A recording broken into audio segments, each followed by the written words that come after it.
തുടക്കകാലത്ത് ജീപ്പിനെ copy ചെയ്ത് ആരംഭിച്ച land cruiser പിന്നീട് ടൊയോട്ടയുടെ ഒരു ടഫസ്റ്റ് SUV ആയി മാറി. രണ്ടാം ലോക മഹായുദ്ധം കഴിഞ്ഞപ്പോഴേക്കും ജപ്പാന്റെ അവസ്ഥ വളരെയധികം മോശമായിരുന്നു. ജപ്പാൻ റീബിൽഡ് ചെയ്യാൻ വേണ്ടി ആർമിക്ക് പുതിയ വാഹനങ്ങൾ ആവശ്യമായി വന്നു. ഇങ്ങനെ ഇരിക്കുമ്പോഴാണ് 1951 ജപ്പാൻ ഗവൺമെന്റ് ടൊയോട്ടയ്ക്ക് ഒരു ഓർഡർ കൊടുക്കുന്നത്.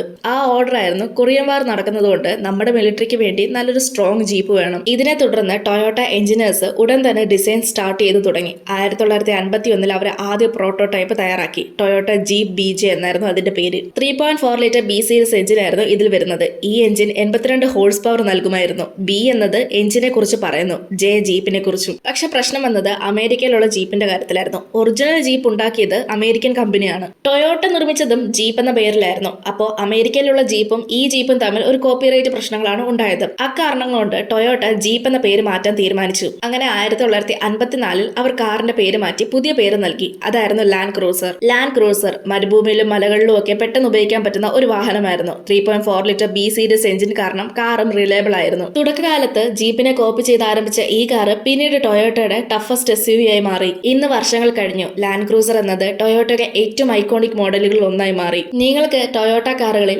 ഏറ്റവും ഇഷ്ടമുള്ള കാർ ഏതാണെന്ന് കമന്റ് ചെയ്യൂ. ഇതുപോലെയുള്ള കൂടുതൽ വീഡിയോസ് കാണാനായി ചാനൽ സബ്സ്ക്രൈബ് ചെയ്യാനും ഇൻസ്റ്റഗ്രാമിൽ ഫോളോ ചെയ്യാനും മറക്കല്ല്.